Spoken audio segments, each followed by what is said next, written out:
Bom dia, meus irmãos. É com muito prazer que nós estamos aqui mais uma vez para o nosso estudo da EBD, Escola Bíblica Dominical. O nosso estudo de hoje é a lição de número 4, que tem como título Recomeçar um grande desafio ouvindo as pessoas certas. Aqui nesse texto que nós vamos ler, é o texto base da nossa lição, é o livro de Esdras, no capítulo 5, verso 1 e 2, que diz assim a palavra de Deus. O profeta Ageu e o profeta Zacarias, filho de Ido, começaram a dar aos israelitas que estavam em Judá e em Jerusalém mensagens que haviam recebido do Deus de Israel. Zorobabel, filho de Selatiel, e Josué, filho de Josadaque, ouviram as mensagens. Então começaram a reconstruir o templo de Jerusalém e os dois profetas os ajudavam. Esse é o texto base da nossa lição. O nosso título é Recomeçar um grande desafio ouvindo as pessoas certas. Meus queridos, quantas vezes nós quebramos a nossa cara, nós tomamos decisões erradas porque nós ouvimos pessoas erradas. Não procuramos ouvir pessoas certas, orientações segundo a orientação do nosso Deus. E aqui aconteceu nesse tempo dos profetas com o povo de Israel. Eles tomaram decisões erradas e acabaram por ficar estagnado, parado, e tiveram então a oportunidade de recomeçar quando ouviram pessoas certas, ouvindo as pessoas certas.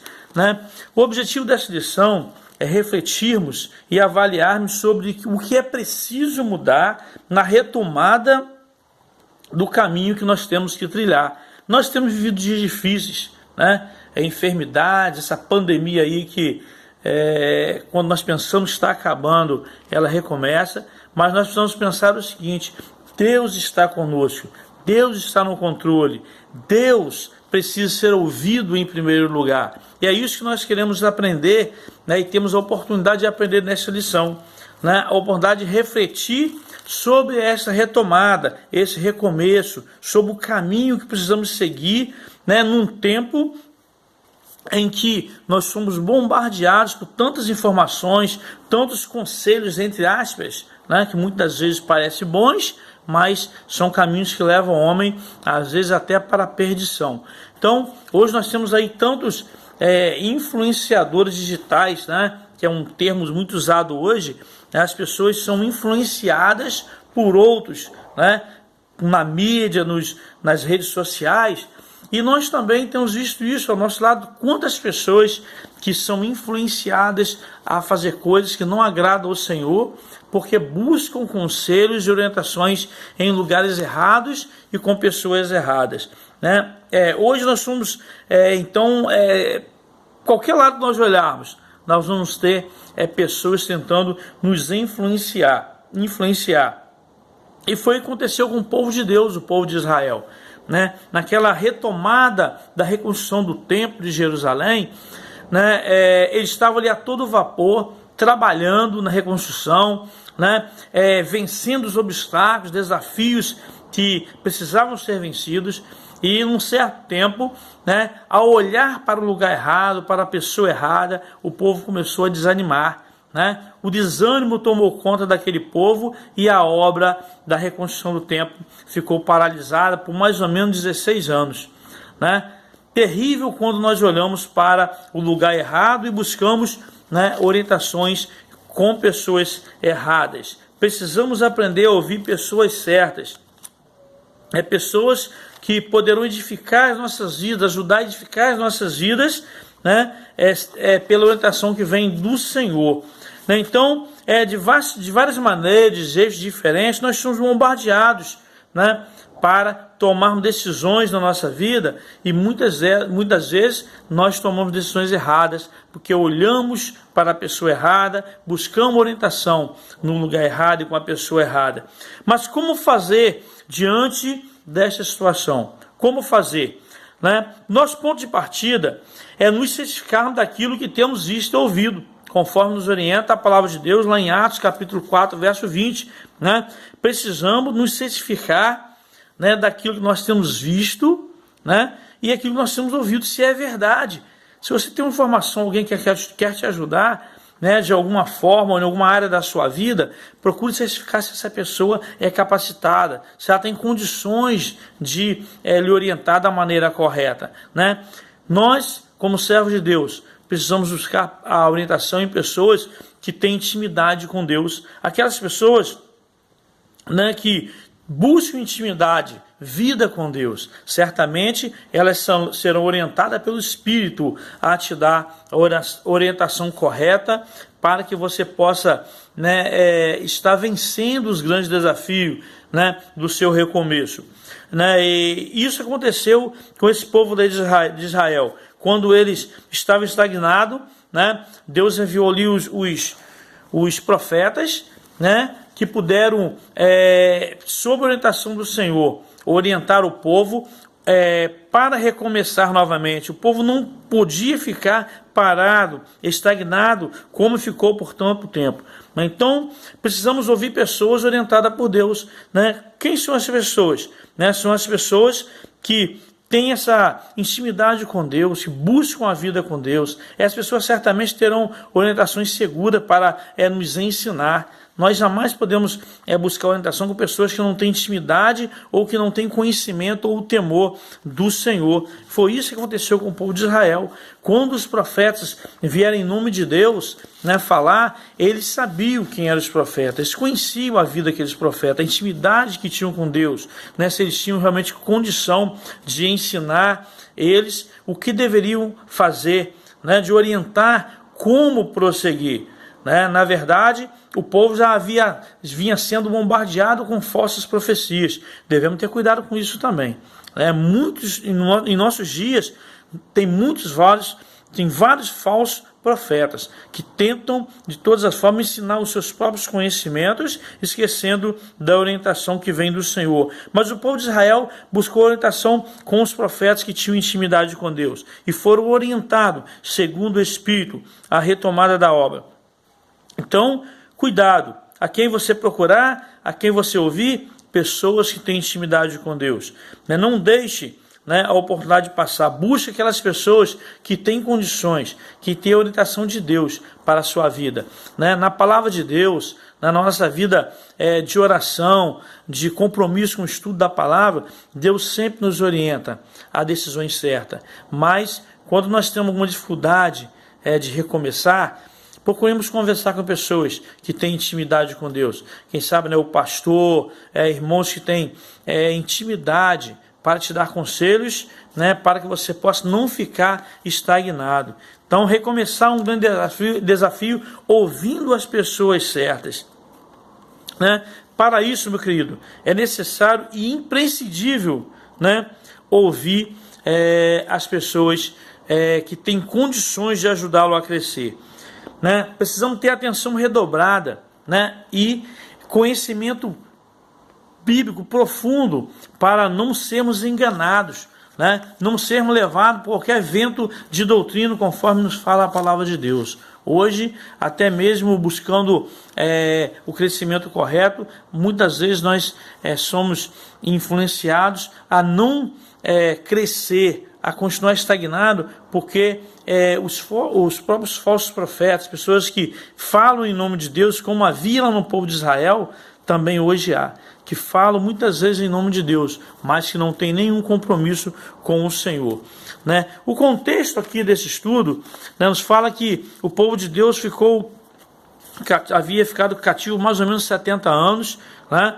O templo foi destruído e o povo de Deus teve a oportunidade, né, de recomeçar. Né? Recomeçar foi uma possibilidade, né, que Deus deu ao povo de retornar a Jerusalém. Nós vemos ali o mover de Deus, né, o mover de Deus na história e o mover de Deus na restauração do seu povo. Deus nos ama, Deus quer que nós sejamos restaurados, Deus não quer que nós fiquemos parados, estagnados, mas Ele quer que nós recomeçamos todos os dias, né, essa caminhada que temos até chegarmos na terra que Ele tem nos prometido, né, a Canaã celestial. Então, todos os dias nós temos essa possibilidade de recomeço. O povo de Israel teve ali a possibilidade de recomeçar, né, e havia ficado parado um tempo, devido a ouvir, né, pessoas erradas, conselhos errados, né, olhar para as dificuldades, né, olhar para os desafios que tinham pela frente,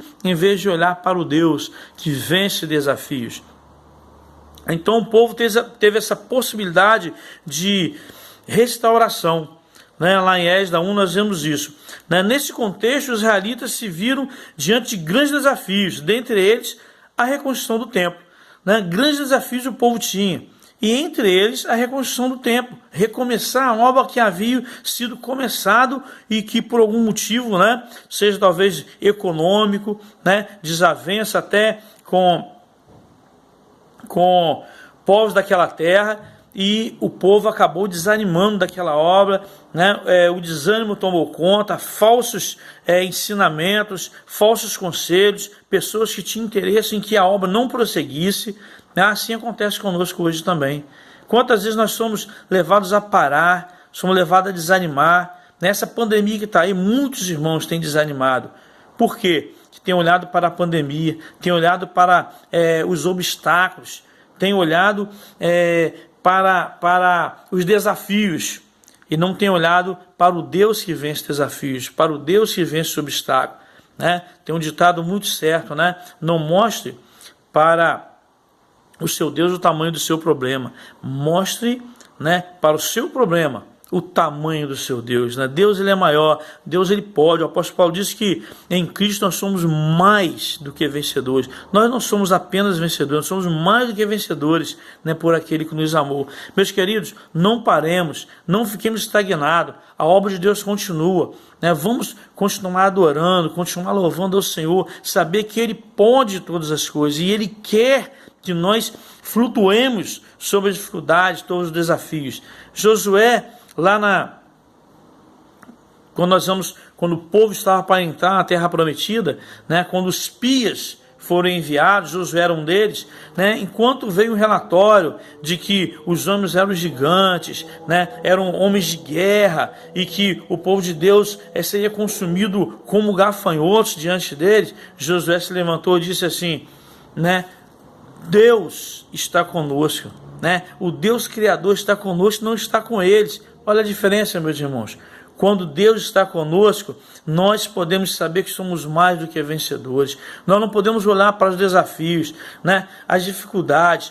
Precisamos olhar para Deus, o autor, né? O Criador da vida, né? O Deus vencedor, né? Deus está indo diante. O povo esqueceu disso, né? De que Deus estava diante e parou a obra, desanimou.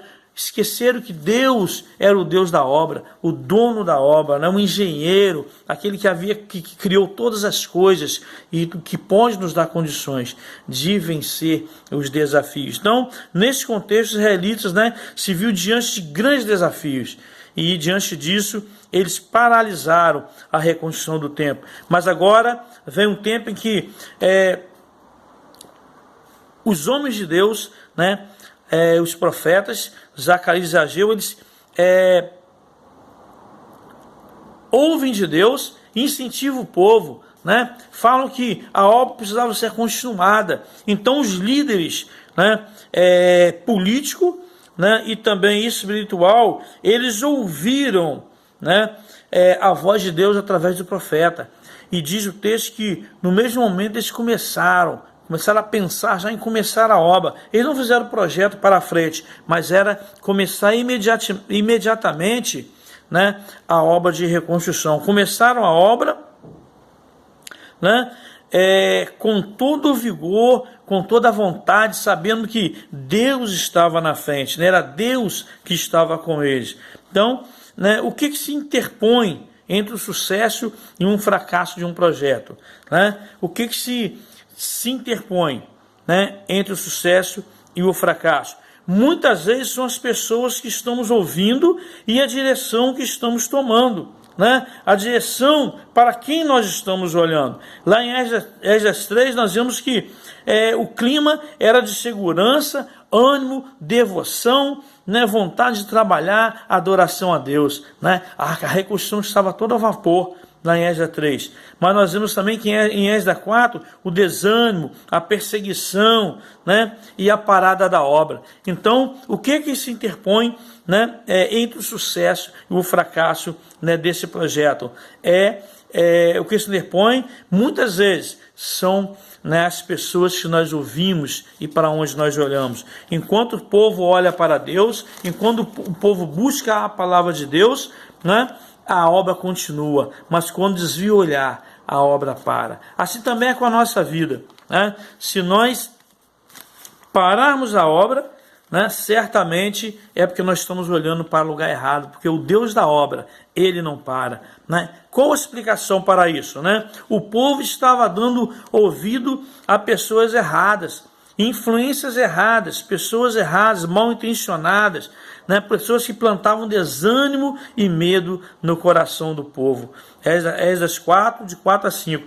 Nesse contexto que os profetas Ageu e Zacarias, né, começaram a exortar veementemente o povo, né, a recomeçar a reconstrução, que por motivos econômicos, conforme eu falei, né, e também por inimizade com os povos, entre eles os samaritanos, né, a obra ficou parada por mais ou menos 16 anos.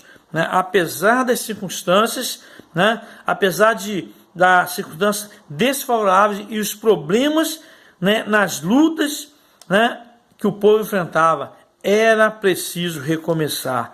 Né, recomeçar novamente era o projeto de Deus para aquele povo naquele tempo e para nós hoje. Recomeçar é preciso, né, recomeçar é preciso todos os dias, né, para vencermos as dificuldades. Precisamos olhar então para esse Deus que projetou tudo isso para nós, né? Novamente, era preciso ouvir pessoas e orientações corretas. Foi o que o povo, né, de Deus fez, né, após ouvir os profetas. Quem são as pessoas certas, né, que você precisa ouvir? Pessoas certas são aquelas, né, que estão cheias do Espírito, pessoas que buscam a Deus todos os dias, pessoas que têm intimidade com Deus, pessoas que, essas pessoas, elas têm conselhos que podem trazer vida e transformação para o povo. Foi o caso dos profetas. A intimidade deles com Deus deu oportunidade ao povo, né, de ouvir, né, a vontade de Deus e ter suas vidas transformadas e abençoadas por Deus. Nós também, para que possamos ser vitoriosos, precisamos ouvir bons conselhos, né, direcionados de Deus para nós, através das pessoas que Ele usa, né, que são canais de bênçãos, né, e de vidas para nós. Né? Pessoas certas apresentam palavras certas, pessoas certas apresentam palavras encorajadoras, né, e também de consolo, né, conforme Zacarias 1, verso 13, né? Quando alguém te dá conselho desanimador para que você pare, desanime, não ouça, porque não é conselho de Deus. Deus, quando envia pessoa para nos aconselhar, a palavra de Deus, ela conforta. A palavra de Deus é a palavra de ânimo, é a palavra de vitória. Nosso Deus é um Deus de vitória. Ouvir requer, né, disposição para obedecer. Meus queridos, após compreender as orientações, né, dos profetas, o povo retorna imediatamente à reconstrução do templo. Não basta apenas ouvir, né? Quantas vezes nós ouvimos conselhos e continuamos na mesma? Quantas vezes ouvimos conselhos que vêm até de Deus e continuamos estagnados? Sabe por quê? Porque não basta ouvir, né? Não basta ouvir. É preciso ouvir e colocar em prática. É preciso ouvir e obedecer aquilo, a orientação que nós estamos, né, ouvindo. Né? Não basta apenas ouvir, é preciso colocar em prática. Zorobabel, líder político, e Josué, líder espiritual, né, tomaram a decisão de recomeçar logo, né, imediatamente ao ouvir os profetas. Né? Imediatamente o trabalho precisava ser recomeçado. Né? Eles não olharam para as dificuldades, não olharam para a oposição que por certo viria novamente nas palavras de desânimo, né? Para que eles pudessem olhar para o lado errado, mas eles continuaram confiantes, né, de que Deus estava com ele, né? Diante de tudo que eles poderiam enfrentar, Deus estava com eles. Nós também podemos enfrentar o que for nesta vida, né? Se Deus está conosco, nós somos mais do que vencedores, né? Ouvir requer disposição para obedecer. Ouvir também exige compromisso e empenho. Meus queridos, se nós queremos vencer, se nós queremos recomeçar e não parar mais a obra, é necessário nós termos compromisso e nos empenharmos, né, em praticarmos aquilo que nós aprendemos.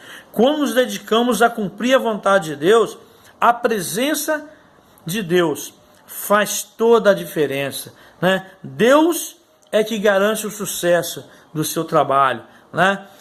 Nós não podemos por nós mesmos vencer, mas se Deus está conosco, certamente nós somos mais do que vencedores. Então, meus queridos, né, não desanime, não pare, a obra precisa continuar, né? A obra precisa avançar, recomeçar um grande desafio.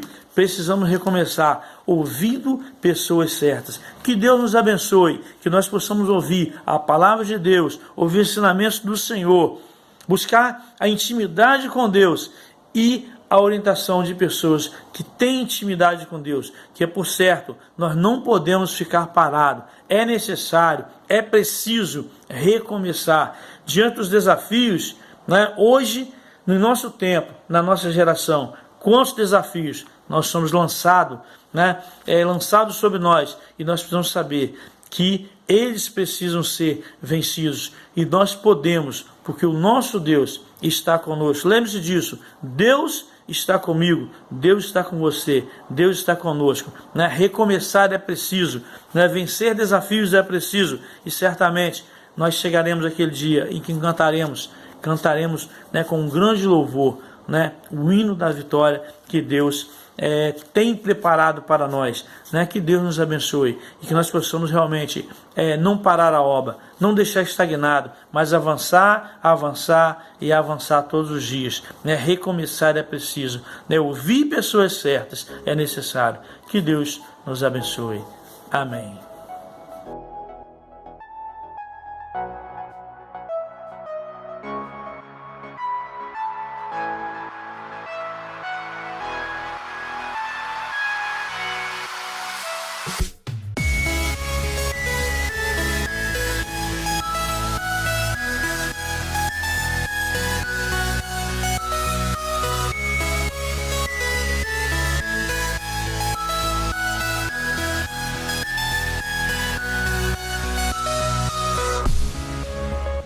Bom dia, amada igreja, que a graça e a paz de Jesus seja com todos vocês. Depois desta bela lição da EBD que tivemos com o nosso diácono na sede, vamos agora seguir cultuando a Deus com muita alegria em nossos corações. Que bom que você está aqui conosco. Receba desde já as nossas boas-vindas, o nosso carinho, o nosso abraço.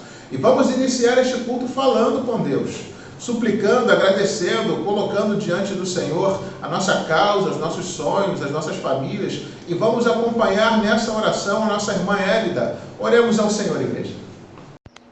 Deus querido, é com grande tremor e temor que nós estamos na Tua presença. Ó Pai, mas graças a Deus por Jesus, porque um dia, Senhor, o Senhor enviou o Seu Filho, e através dele nós temos acesso a Ti. Muito obrigado por todos os benefícios que o Senhor tem feito nas nossas vidas. Muito obrigado, Senhor, por esse ar que nós respiramos. Muito obrigado, Senhor, porque podemos viver, mas viver para a honra e glória do Seu santo nome. É tão bom ter um Deus que está sempre conosco, que a Sua promessa nos diz todos os dias, até a consumação dos séculos. Ó Pai, eu agradeço de todo o meu coração o cuidado que o Senhor tem tido conosco. Pai querido, agora nesse momento nós queremos Te pedir, Senhor, pela nossa igreja. Ó Pai, abençoe a nossa igreja. Muito obrigado por ela existir. É o Senhor que a fundaste. E nós, quando chegamos ali no Seu templo, é para adorá-lo em espírito e em verdade. Pai querido, nós queremos lembrar também do nosso país. Tenha misericórdia, Senhor, da nossa pátria. Ó Deus, visite os governantes, Senhor, aqueles que estão à frente desse nosso Brasil. Ó Pai, as leis que serão aprovadas, nós colocamos nas tuas mãos, porque o Senhor conhece todas elas. Mas não permita, Senhor, que eles possam vir contra a tua igreja. E nós sabemos que isso não acontecerá, porque o Senhor que é o dono da igreja. E nós cremos em Ti, e nós realizamos a Tua obra mediante a Tua palavra, sabendo que a Tua palavra não é vão no Senhor. Sabendo, Senhor, que nós estamos aqui para pregar o Evangelho. E nós pedimos por eles, Senhor, por todos aqueles que estão na iminência na nossa pátria, que eles possam conhecer a Tua verdade e crer que o Senhor é o único e suficiente Salvador para qualquer tipo de problema. Primeiramente é para salvar nossas almas do inferno e nos levar para a sua gloriosa mansão celestial. Ó Pai querido, te pedimos pelo nosso presidente, Pai. Visite-o, dê orientação, dê sabedoria, abençoe sua família, que cada um também possa fazer uma decisão, porque não está sendo fácil governar esse país, mas até aqui o Senhor tem nos ajudado e tem nos ajudado também. Ó Senhor querido, nós te pedimos agora pelos hospitais, Pai. Nós te pedimos, Senhor, tanto enfermos, Jesus querido, tantas pessoas doentes, Senhor, com esse Covid, Pai. Nós te pedimos em nome de Jesus que só visite. Ah, Senhor, visite agora aqueles leitos, visite cada coração, visite os familiares que tão aflitos ficam, Senhor, diante desta enfermidade. Queremos te pedir também, Senhor, pelo profissionais de saúde.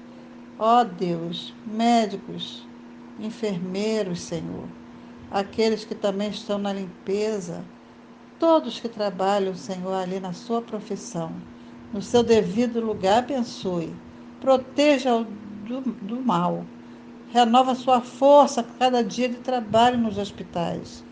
Ó Deus, tanta falta de tanta coisa, mas nós colocamos tudo na sua potente mão e confiamos em Ti.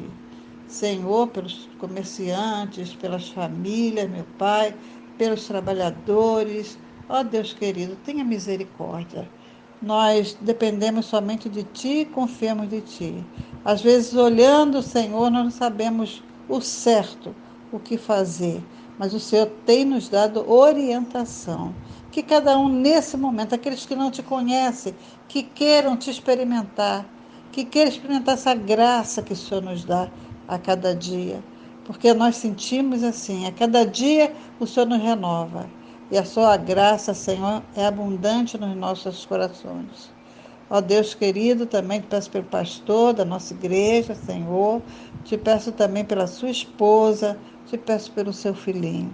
Abençoe seus servos, Senhor, ajude-os em tudo, supre suas necessidades, meu Pai, dê sabedoria e discernimento de todas as coisas que eles devam realizar, e que seja tudo de acordo com a Tua santa e divina vontade, Pai querido.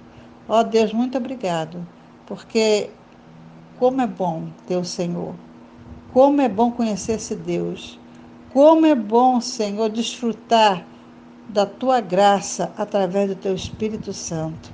Ó Deus, nós te pedimos que o Senhor abençoe a todas as igrejas espalhadas, Senhor, no mundo. Ó Deus, visite cada uma, aquelas que estão sendo perseguidas. Alguns até morrem por causa da Tua palavra. Mas nós pedimos que dê força, dê ânimo e que nunca venham se apartar da fé. Mas sabe que o Senhor está presente. E sabe que a sua promessa é que o Senhor estaria conosco todos os dias, até a consumação do século. E nós sabemos que é assim, porque a sua palavra é a verdade. Ó Pai, muito obrigado por tudo, muito obrigado por esse tempo maravilhoso, esse dia de sol que o Senhor tem nos dado. E fique conosco, porque nós oramos em nome de Jesus. Amém. Amém. Vamos agora ler a Bíblia e ver o que o Senhor tem a nos falar lá no Salmo de número 133, onde vai nos dizer assim a palavra de Deus, irmãos. Como é bom e agradável os irmãos viverem em união. É como um óleo precioso sobre a cabeça, que desce para a barba de Arão, e desce sobre a gola de suas vestes, como o orvalho de Hermon que desce sobre os montes de Sião. Ali o Senhor ordena a bênção e a vida para sempre. Queridos, vamos seguir ainda louvando a Deus com muita alegria, acompanhando agora o período de cânticos. Louvemos ao Senhor, igreja.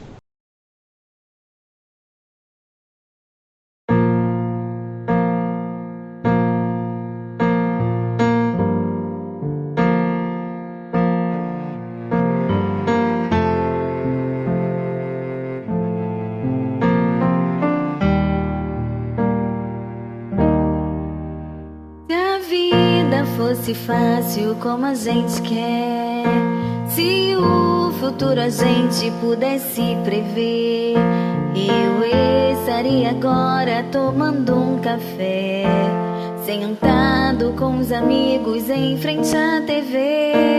Eu olhei as risadas como eu nunca olhei, daria um abraço apertado em meus avós, diria eu te amo a quem nunca pensei.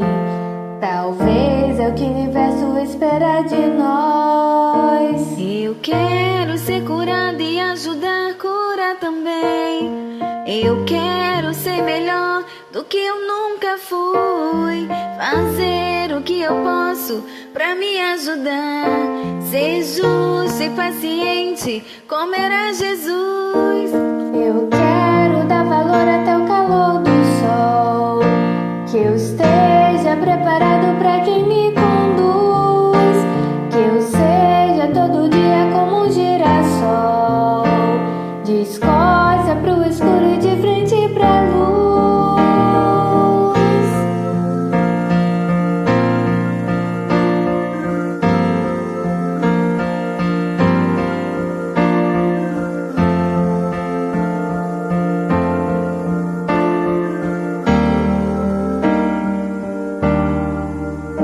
Eu quero ser curada e ajudar a curar também. Eu quero ser melhor do que eu nunca fui. Eu fazer o que eu posso pra me ajudar, ser justo e paciente como era Jesus.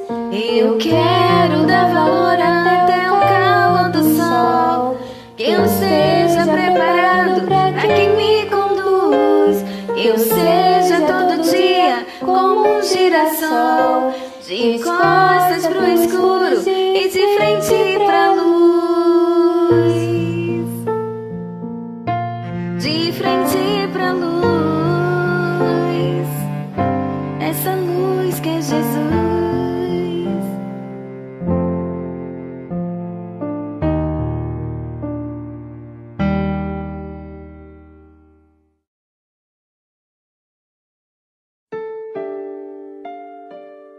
Vamos adorar o Senhor com esse louvor que diz Deus do impossível.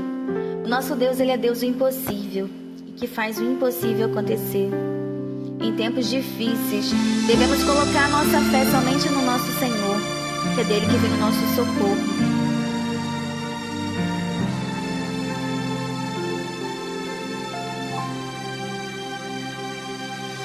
Quando tudo diz que não, sua voz me encoraja a prosseguir. Quando tudo diz que não, ou parece que o mar não vai se abrir, sei que não sou só, e o que dizem sobre mim não pode se frustrar. Venha em meu favor e cumpra em mim teu querer. Deus impossível não desistiu de mim, sua destra me sustenta e me faz prevalecer. O Deus do impossível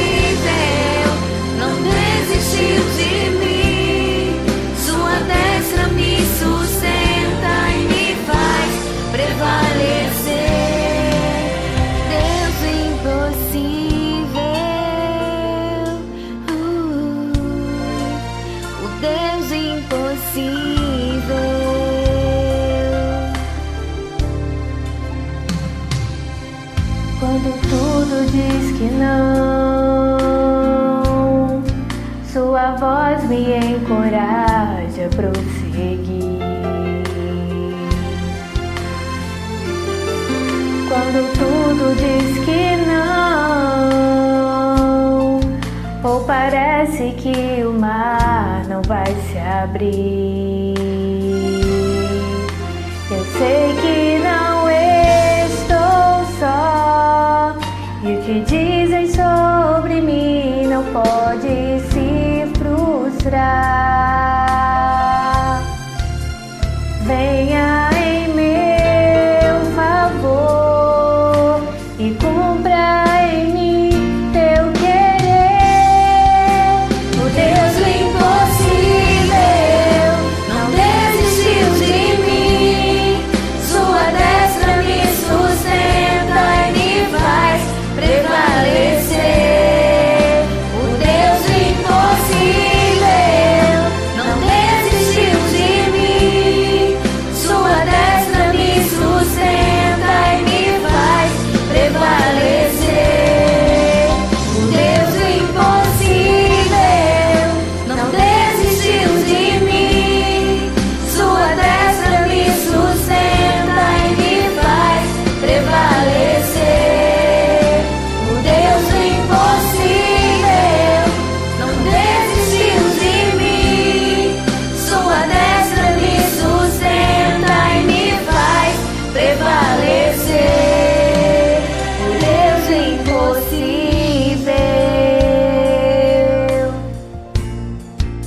O Deus do impossível.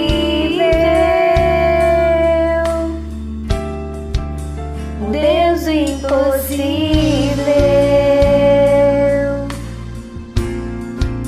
O Deus do impossível.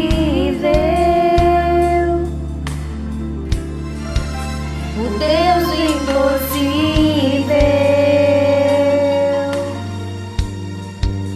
O Deus do impossível. Amém.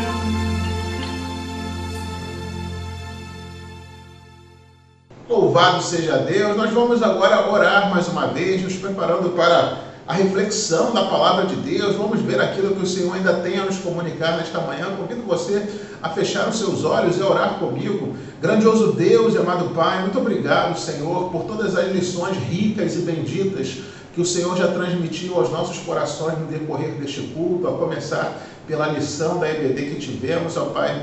E nesse momento, ó Deus, quando estaremos lendo a Tua palavra mais uma vez, a fim de refletir no recado que o Senhor tem para a Tua igreja nesta manhã, nós te suplicamos que o Senhor nos dê sabedoria, nos dê discernimento, que o Senhor nos dê condições de ouvir, compreender, acatar e colocar em prática a vontade soberana do Senhor para nossas vidas. Esta é a nossa oração a Deus e desde já te agradecemos em nome de Jesus. Amém. Queridos, para a nossa reflexão desta manhã, nós estaremos lendo a carta de Paulo aos Efésios, capítulo 4, versículo de 1 a 16, e refletindo nesse texto a partir do tema Crescendo em Unidade. Efésios 4, versículos de 1 a 16, vai nos dizer assim a palavra de Deus, irmãos. Rogo-vos, pois, eu, prisioneiro do Senhor, que andeis de modo digno da vocação que fostes chamados, com toda a humildade e mansidão, com longanimidade, suportando-vos uns aos outros em amor, esforçando-vos diligentemente por preservar a unidade do Espírito no vínculo da paz. Há somente um só corpo e um Espírito, como também fostes chamados numa só esperança da vossa vocação. Há um só Senhor, uma só fé, um só batismo, um só Deus e Pai de todos, o qual é sobre todos e age por meio de todos e está em todos. E a graça foi concedida a cada um de nós segundo a proporção do dom de Cristo. Por isso diz, quando ele subiu às alturas, levou cativo o cativeiro e concedeu dons aos homens. Ora, que quer dizer subiu, senão que também havia descido até as regiões inferiores da terra? Aquele que desceu é também o mesmo que subiu acima de todos os céus, para encher todas as coisas, e ele mesmo concedeu uns para os apóstolos, outros para profetas, outros para evangelistas, e outros para pastores e mestres, com vistas ao aperfeiçoamento dos santos para o desempenho do seu serviço para a edificação do corpo de Cristo, até que todos cheguemos à unidade da fé e do pleno conhecimento do Filho de Deus, a perfeita varonilidade, à medida da estatura da plenitude de Cristo, para que não mais sejamos como meninos, agitados de um lado para o outro e levados ao redor por todo o vento de doutrina, pela artimanha dos homens, pela astúcia com que induzem ao erro.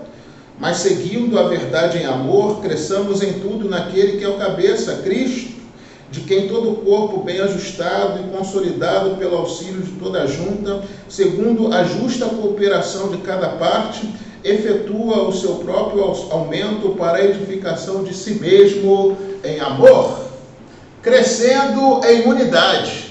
Queridos, todas as cartas do apóstolo Paulo contêm um equilíbrio entre a doutrina e o dever. A carta aos Efésios não é diferente. Os 3 primeiros capítulos lidam com a doutrina, nossas riquezas em Cristo, enquanto os últimos 3 capítulos explanam sobre o dever, nossas responsabilidades em Cristo Jesus. A palavra-chave nos últimos 3 capítulos de Efésios é andar. Andar em unidade, andar em pureza, andar em harmonia, andar em vitória. Em nosso texto base, Paulo volta-se da exposição para a exortação, daquilo que Deus tem feito para aquilo que devemos ser e fazer. Paulo ensinou e orou pela igreja, agora dirige um solene apelo à mesma. A instrução, intercessão e exortação constituem um trio fundamental na vida do cristão. Crer, orar, aprender e fazer são princípios reguladores do nosso bem-estar espiritual. Se algum desses pilares é abalado, nosso relacionamento com Deus e nossa espiritualidade automaticamente ficam estremecidas. No pano de fundo histórico dessa carta, desse texto que acabamos de ler, Paulo está preso, está passando pelo maior momento de adversidade da sua vida, mas ele vê a sua prisão como uma oportunidade de abençoar a igreja e não de se entregar à autopiedade. As prisões de Paulo foram uma bênção. O poder de Deus se aperfeiçoou nos momentos de fraqueza desse servo do Senhor. Contribuíram para o bem da igreja, estimularam os novos crentes. Paulo evangelizou os guardas de Nero e escreveu as cartas que perpetuaram. Ele é um exemplo bíblico de que momentos de adversidade não é tempo de desanimar, é tempo de renovar as forças, se reinventar e avançar para a glória de Jesus e edificação da igreja. Paulo conecta a doutrina com a vida. A vida, irmãos, é consequência da doutrina. A doutrina é a base da vida. O que nós cremos determina como nós vivemos. Paulo ensina que nosso andar precisa refletir a vida de Deus. Andar de modo digno de Deus significa viver do jeito que Jesus Cristo ensinou em sua vida na terra. A igreja tem 2 características aqui.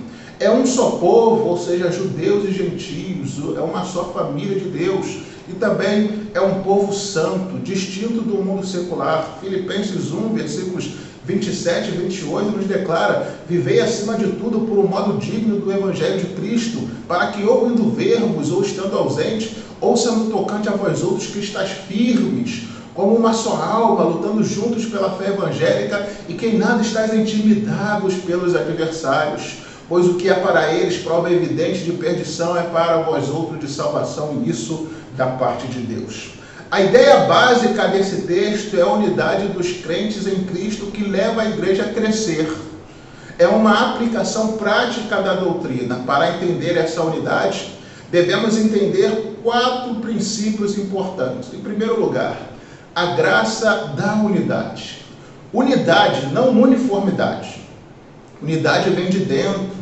É uma graça espiritual, enquanto uniformidade é o resultado de uma pressão de fora. A unidade cristã não é externa nem mecânica, porém ela é interna e orgânica, como nos ensina, pois nós somos o corpo de Cristo Jesus.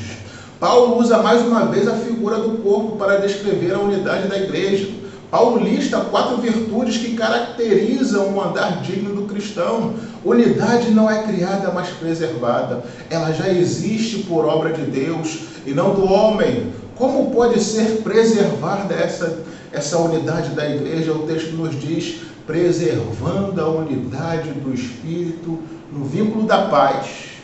A unidade do Espírito no vínculo da paz. A paz é uma virtude que não basta ser semeada, tem que ser cultivada diariamente. Precisamos prezar pela paz, colocando-a acima daquilo que lhe representa uma ameaça.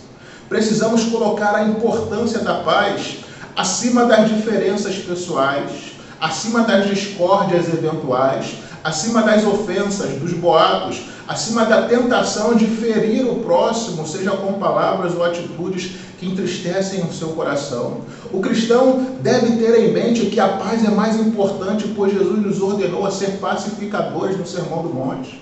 Romanos 12:18 nos diz: se possível, quando depender de vós, tende paz com todos os homens. Não estou dizendo que a paz é o mesmo que homens são. Às vezes, para que o vínculo da paz seja preservado, precisamos exortar, corrigir, dialogar e sempre ser maduros. Por isso, o nosso texto menciona algumas atitudes necessárias à manutenção do vínculo da paz. Primeiro, menciona a virtude da humildade. A palavra humildade foi coroada pela fé cristã. A humildade era desprezada pelos romanos, que viam isso como uma fraqueza e não como uma virtude. A ostentação e luxúria, o contrário de humildade, é que era considerado importante por eles. Humildade significa colocar Cristo em primeiro lugar, os outros em segundo lugar, e não a nós mesmos.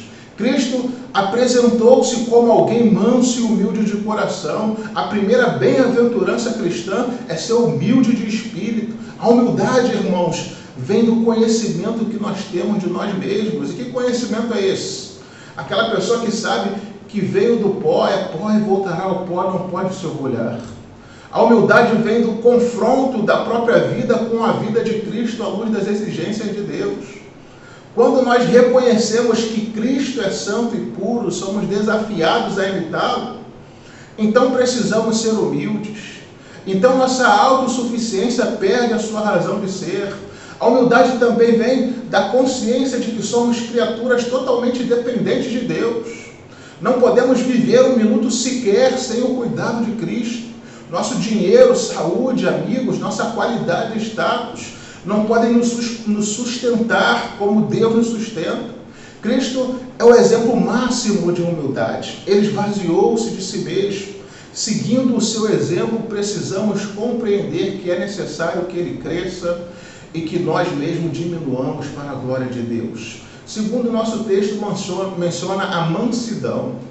Uma pessoa mansa é aquela que não está a todo segundo fazendo questão dos seus direitos. Ela aprende a abrir mão do que não é essencial. Prefere sofrer o dano de coisas pequenas para preservar o mais importante. Imitando a Abraão, que preferiu deixar Ló fazer a melhor escolha, no fim foi honrado por Deus. A mansidão é poder sob controle. É a virtude daqueles que não perdem o controle. Moisés era um homem manso, no entanto, veja quão tremendo poder ele exerceu sobre a direção de Deus. Jesus era manso e virou a mesa dos cambistas. Mansidão não é falta de coragem ou de força. É ter sua coragem e força sob controle para exercê-la no momento certo, com a sabedoria necessária. Terceiro, o nosso texto também menciona a longanimidade. Longanimidade. A palavra aqui é a paciência com pessoas, é o ânimo estendido ao máximo. É a virtude da pessoa que tem maturidade e equilíbrio emocional de sobra para aguentar o insulto sem amargura nem lamento. O amor tudo suporta, o que nos diz a Bíblia. E quarto, o amor que suporta. A palavra suportar aqui não é aguentar o outro com resignação, mas além disso, é servir de amparo e suporte para o outro.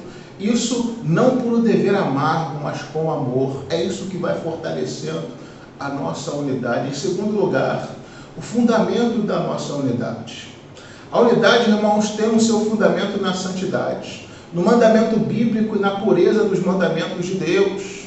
Muitas pessoas e igrejas hoje estão pregando que para unir e crescer é preciso deixar para trás certos princípios, porque são conservadores demais e afastam as pessoas. Dessa forma, o pecador entra para a igreja sem constrangimentos, mas com isso a igreja acaba acolhendo também o pecado.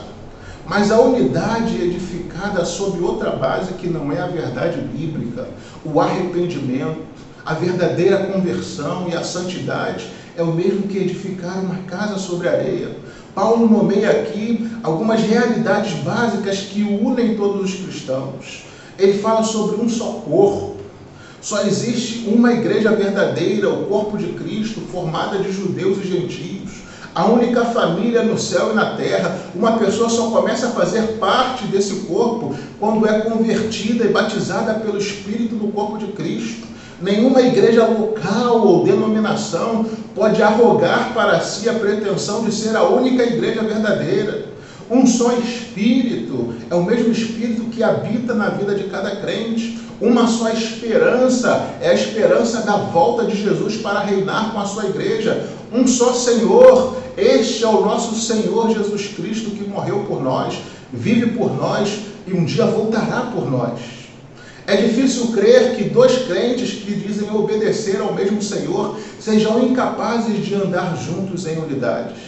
Confessar o senhorio de Cristo é o primeiro passo na direção da unidade entre o seu povo. O seu povo precisa colocar isso acima de qualquer divergência, acima de qualquer tipo de discórdia. Uma só fé. Esta fé diz respeito tanto à sã doutrina, ao conteúdo da verdade em que cremos, como a nossa confiança pessoal em Cristo como Senhor e Salvador. Um só batismo, este é o batismo pelo Espírito Santo no corpo de Cristo. Um só Deus e Pai. Deus é o Pai de toda a igreja, tanto na terra como no céu.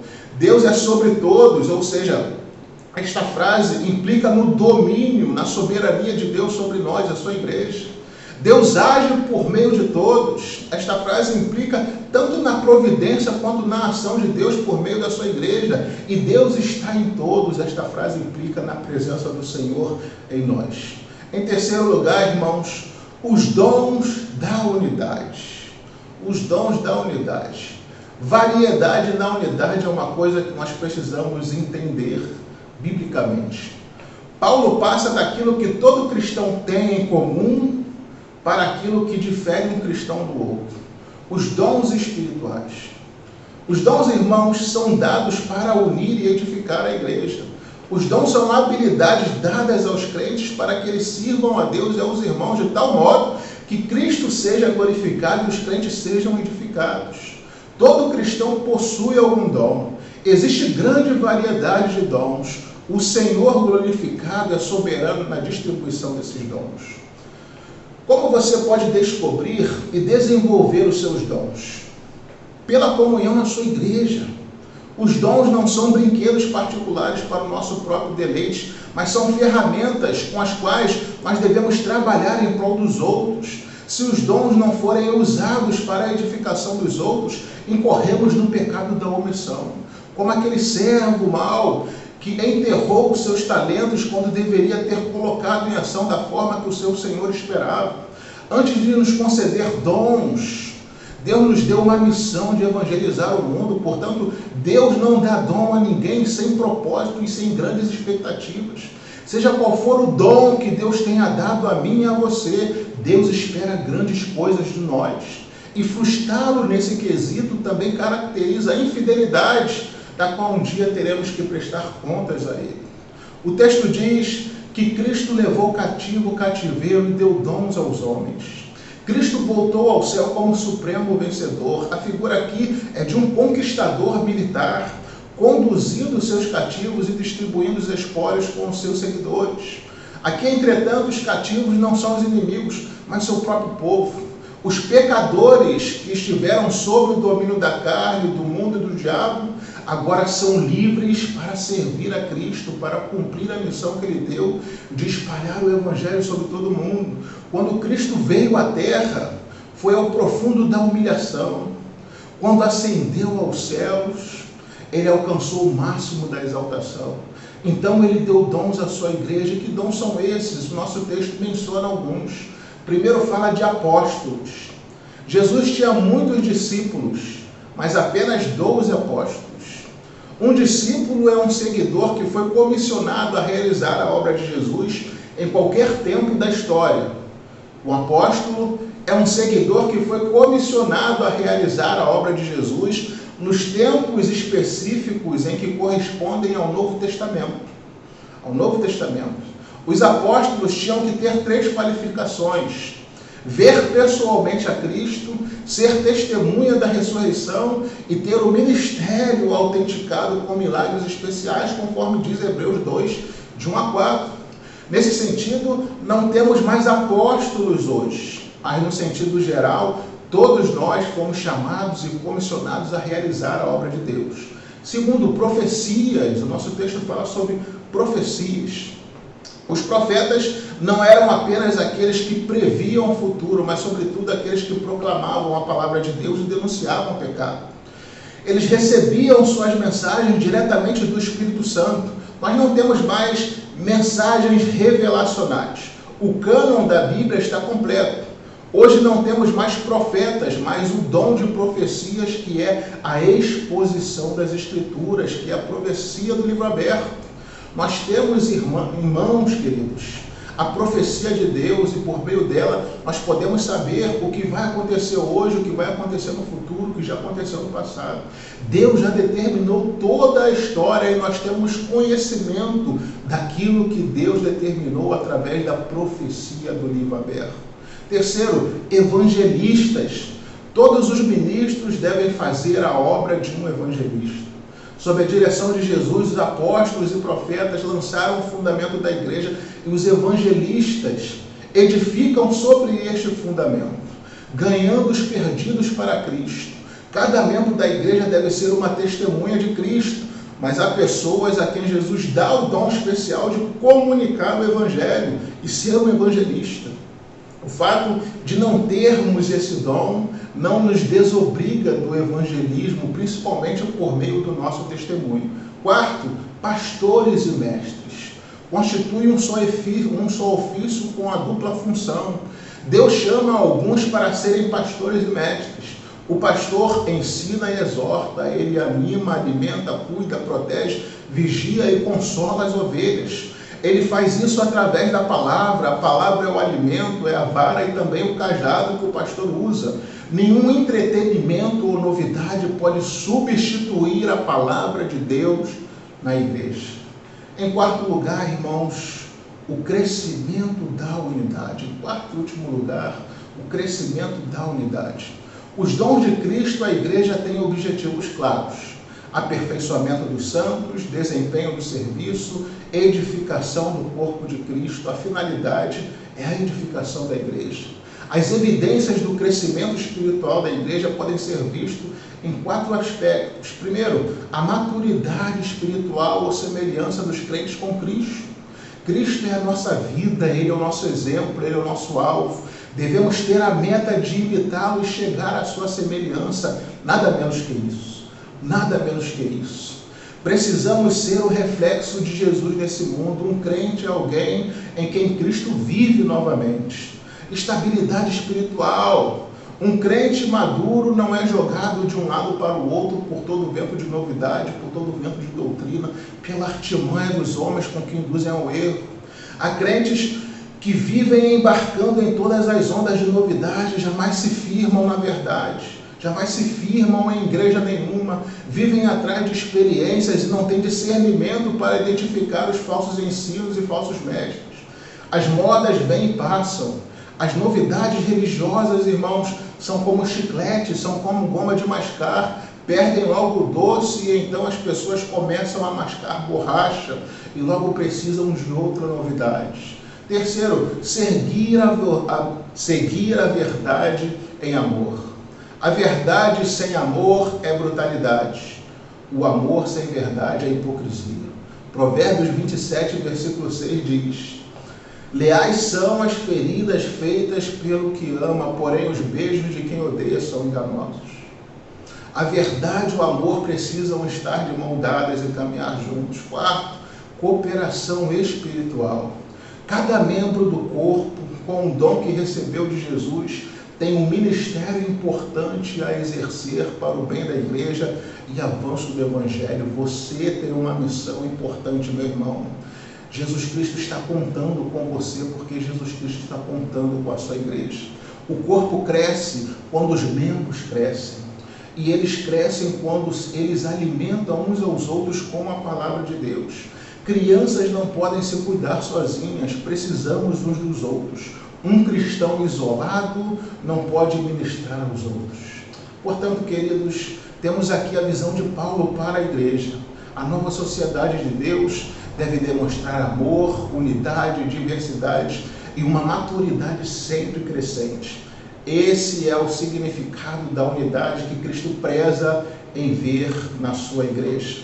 Que assim sejamos para a glória de Deus e que com essa verdade Deus abençoe você, Deus abençoe seu dia, Deus abençoe sua família. Amém.